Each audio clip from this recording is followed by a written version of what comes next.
السلام علیکم ورحمۃ اللہ وبرکاتہ۔ الحمد للہ رب العالمین والعاقبۃ للمتقین والصلاة والسلام علی اشرف الانبیاء والمرسلین محمد وآلہ واصحابہ اجمعین، اما بعد فاعوذ باللہ من الشیطان الرجیم، بسم اللہ الرحمن الرحیم۔ قل یا عبادی الذین اسرفوا علی انفسہم لا تقنطوا من رحمت اللہ۔ صدق اللہ العلی العظیم۔ معزز سامعین کرام، میرا نام مفتی محمد فیضان ابن مشتاق احمد ہے۔ الحمدللہ آج ہم رمضان المبارک کے ایک عشرہ مکمل کرنے کے بعد دوسرے عشرے میں داخل ہو چکے ہیں، اور اللہ کا بڑا فضل و احسان ہے کہ ہم نے دوسرے عشرے کا بھی 2 روزے مکمل کر کے آج ہم 13ویں روزے کی طرف بڑھ رہے ہیں۔ اس مبارک موقع پر آج ہم توبہ کے فضائل اور اس کی شرطوں کے متعلق جانیں گے۔ معزز سامعین، سب سے پہلے تو آپ حضرات سے میرا یہ سوال ہے کہ کیا اگر ہمیں آج اور ابھی موت آ جائے تو کیا اسی حالت میں ہم اللہ رب العزت کے سامنے کھڑے ہونے کے لیے تیار ہیں؟ نہیں، بالکل نہیں۔ نہ ہی میں اور نہ ہی آپ اسی حالت میں اللہ رب العزت کے سامنے کھڑے ہونے کے لیے تیار ہیں۔ کیوں؟ اس کی وجہ یہ ہے کہ آج ہماری 24 گھنٹے کی جو زندگی ہے وہ گناہوں سے بھرپور زندگی ہے۔ ہم سے صغیرہ گناہ ہوتے ہیں اور ہم سے کبیرہ گناہ ہوتے ہیں۔ بعض گناہ تو ایسے ہوتے ہیں جنہیں ہم جانتے بھی نہیں اور ہم اس گناہ کو کرتے رہتے ہیں، اور بعض وہ گناہ ہوتے ہیں جنہیں ہم جانتے بوجھتے بھی اس گناہ کو کرتے ہیں۔ اس کے بعد جب ہمیں کی طرف سے توفیق ملتی ہے تو بعض اور چند گناہ ہی پر ہم توبہ و استغفار کرتے ہیں، لیکن بعض اور اکثر گناہ ایسے ہوتے ہیں جن پہ ہم استغفار اور توبہ نہیں کرتے، بلکہ اس پہ ہم اصرار کرتے ہیں اور اس کو ہم تکرار کے ساتھ بار بار کرتے ہیں، جس کی وجہ سے ہمارے دلوں میں زنگ پڑ جاتا ہے۔ معزز سامعین کرام، اللہ رب العزت کے نزدیک اصل کامیابی یہ نہیں ہے کہ انسان سے گناہ ہی نہ ہو، بلکہ اللہ رب العزت کے نزدیک اصل کامیابی تو یہ ہے کہ انسان گناہ کرے اور پھر گناہ کے بعد اس گناہوں کے متعلق اللہ کے حضور استغفار کرے اور توبہ کرے۔ معزز سامعین، ہماری 24 گھنٹے کی زندگی میں ہم سے انگنت گناہ ہوتے ہیں۔ بعض گناہ تو ہمارے صغیرہ گناہ ہوتے ہیں اور بعض گناہ تو ہمارے کبیرہ گناہ ہوتے ہیں۔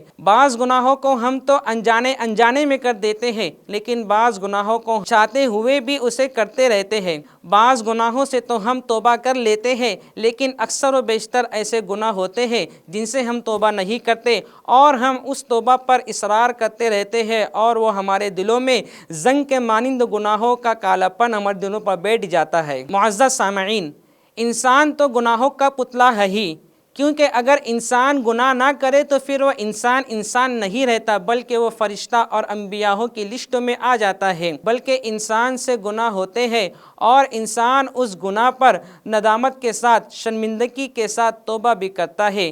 اسی کو حدیث شریف میں بیان کیا گیا ہے۔ عن انس رضی اللہ تعالی عنہ قال قال رسول اللہ صلی اللہ علیہ وسلم کل بنی آدم خطاؤن وخیر الخطائین التوابون۔ اس حدیث شریف میں یہ بیان کیا گیا ہے کہ ہر بنی آدم گنہگار ہے، لیکن بہترین گنہگار وہ ہے جو اپنے گناہوں سے توبہ کرے۔ امام غزالی رحمہ اللہ اپنی مایزناز تصنیف احیاء العلوم میں ارشاد فرماتے ہیں کہ گناہ پر اقدام کے 3 درجے ہیں۔ پہلا درجہ تو یہ ہے کہ انسان سے گناہ ہی نہ ہو، اور یہ درجہ انبیاء اور فرشتوں کا ہے۔ دوسرا درجہ یہ ہے کہ اس سے گناہ تو ہو جاتا ہے اور اس گناہ کے باوجود وہ اس پر اصرار کرتا ہے اور اس سے توبہ نہیں کرتا، یہ شیاطین کا درجہ ہے۔ اور تیسرا درجہ یہ ہے کہ اس سے گناہ تو ہوتا ہے لیکن ندامت اور شرمندگی کے بعد اس گناہ سے وہ توبہ کر لیتا ہے۔ تو بس اسی تیسری شکل کی جانب حدیث پاک میں اشارہ ہے کہ کل بنی آدم خطاؤن وخیر الخطائین التوابون۔ جب انسان سے گناہ ہو جاتا ہے تو اسے توبہ کی توفیق نہیں ہوتی ہے۔ کیوں؟ اس کی وجہ کیا ہے؟ اس کی وجہ یہ ہے کہ انسان جب گناہ کرتا ہے تو اس کے دل میں ایک کالے رنگ کا زنگ لگ جاتا ہے، اور جب وہ توبہ کرتا ہے تو اس سے وہ زنگ ہٹ جاتا ہے، دور ہو جاتا ہے۔ لیکن جب انسان توبہ ہی نہ کرے تو وہ زنگ میں اور اضافہ ہو جاتا ہے، گناہ کرتا رہتا ہے، زنگ بڑھتا رہتا ہے، گناہ کرتا رہتا ہے، زنگ بڑھتا رہتا ہے۔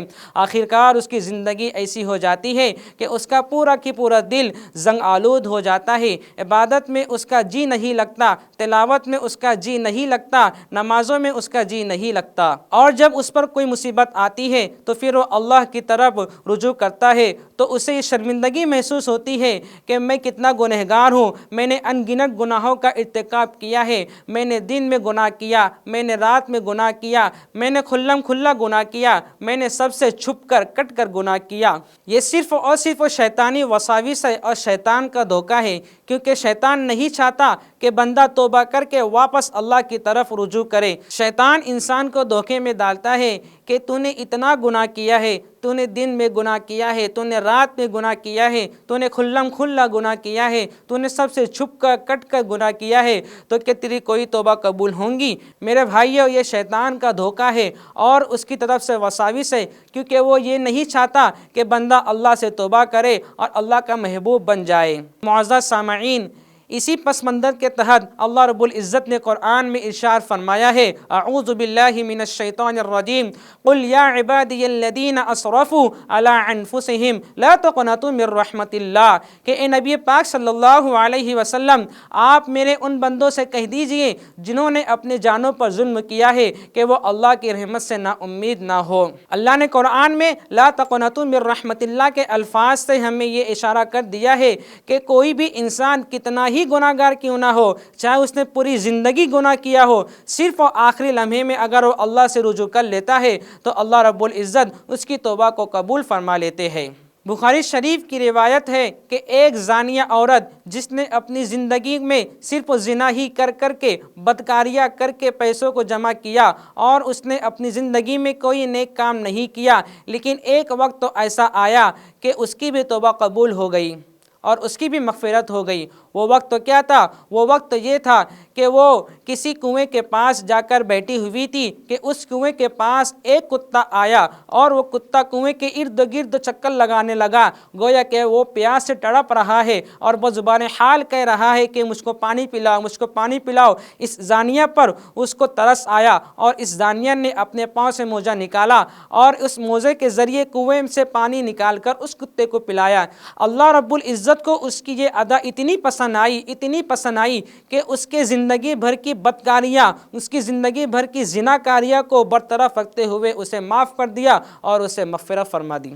اسی طرح مسلم شریف کی روایت میں ہے کہ ایک شخص نے اپنی زندگی میں 99 قتل کیا اور پھر اسے اپنی اس زندگی پر شرم آئی، شرمندہ ہوا اور اللہ کے حضور توبہ کرنے کا اس نے ارادہ کیا، اور اسی ارادے کی بنسبت وہ اپنے گھر سے نکلا کہ راستے میں اسی موت آ گئی اور وہ توبہ بھی نہ کر سکا، اور اللہ رب العزت نے اس کی اس توبہ کو قبول کر لیا صرف اور صرف اس کی اس حسن نیت کی وجہ سے۔ معزز سامعین، بات کس دیر کی ہے؟ بات صرف ہے کہ اللہ کے سامنے آئے، اللہ کے حضور تشریف لائے اور دعاؤں کا اہتمام کرے اور دعا کرے۔ ایک حدیث قدسی ہے جس میں اللہ رب العزت فرماتے ہیں کہ جب میرا بندہ میری طرف ایک بالش تو آتا ہے تو میں اس کی طرف ایک ہاتھ بڑھتا ہوں، لیکن جب وہ میری طرف ایک ہاتھ آتا ہے تو میں اس کی طرف 2 ہاتھ آتا ہوں، اور اگر وہ میرے پاس چل کر آتا ہے تو میں اس کی طرف دوڑ کر آتا ہوں۔ یہ ہے اللہ رب العزت کا اپنے بندوں پر بڑا احسان کہ جب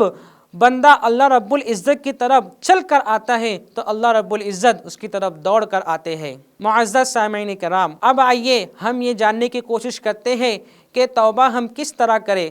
تو علماء کرام نے توبہ کرنے کی 3 شرطوں کو بیان کیا ہے اور فرمایا ہے کہ اگر کوئی شخص ان 3 شرطوں کی پاسداری کرتا ہے تو امید قوی ہے کہ اس کی توبہ جلد از جلد قبول ہو جائے۔ اس میں سب سے پہلی شرط یہ ہے کہ بندہ اپنے ماضی میں اس نے جتنے گناہ کیا ہے اس کا اقرار کرے، اور دوسری شرط یہ ہے کہ بندہ اپنے ماضی کے تمام گناہوں پر ندامت کرے، اس پر شرمندگی کا اظہار کرے، اور تیسری شرط یہ ہے کہ بندہ اللہ رب العزت سے پختہ وعدہ کرے اور عزم مصمم کرے کہ آئندہ وہ ان گناہوں کو کبھی بھی نہ کریں گا۔ علماء نے چوتھی شرط تو کبھی اضافہ کیا ہے، وہ یہ ہے کہ اگر گناہ کا تعلق حقوق العباد سے ہے، یعنی اگر بندے نے کسی سے کوئی چیز چرا لیا ہو، کسی کو مارا ہو، کسی کی غیبت کی ہو، تو اس بندے کو چاہیے کہ اس کے پاس جائے اور اگر چوری کیا ہو تو اس کا مال اسے واپس کرے، اور اگر غیبت کی ہو تو اس سے معافی مانگے۔ تب جا کر امید قوی یہ ہے کہ اللہ رب العزت بندے کی توبہ کو قبول فرما لیں گا۔ معزز سامعین، رمضان کا یہ مہینہ مغفرت کا مہینہ ہے، اور ہم ابھی فی الحال رمضان کے دوسرے عشرے میں ہے، یعنی یہ عشرہ مغفرت کا عشرہ ہے۔ اس میں اللہ رب العزت بے حساب اپنے بندوں کی مغفرت کرتا ہے اور ان کے گناہوں کو معاف کرتا ہے۔ تو ہمیں چاہیے کہ ہم اللہ رب العزت کے سامنے اپنے گناہوں کی مغفرت طلب کریں اور اپنے توبہ کو قبول کروائے، کیونکہ یہ رمضان کا مہینہ ہی ایسا مہینہ ہوتا ہے کہ جس سے انسان اور جس سے آدمی گناہوں سے بچتا رہتا ہے۔ کیا خاص کیا عام، اس مہینے میں ہر کوئی اپنے آپ کو گناہوں سے بچاتا ہے۔ یہ نیکیوں کا موسم ہے، یہ گناہوں سے بچنے کا موسم ہے۔ اس مہینے میں انسان جتنا اپنے آپ کو گناہوں سے بچائیں گا تو آئندہ زندگی بھی انشاءاللہ اس کی اتنی پاک اور صاف ہوں گی۔ اللہ رب العزت ہمیں ان تمام باتوں پر عمل کی توفیق عطا فرمائے۔ وصلی اللہ علی النبی الکریم وآلہ وصحبہ اجمعین۔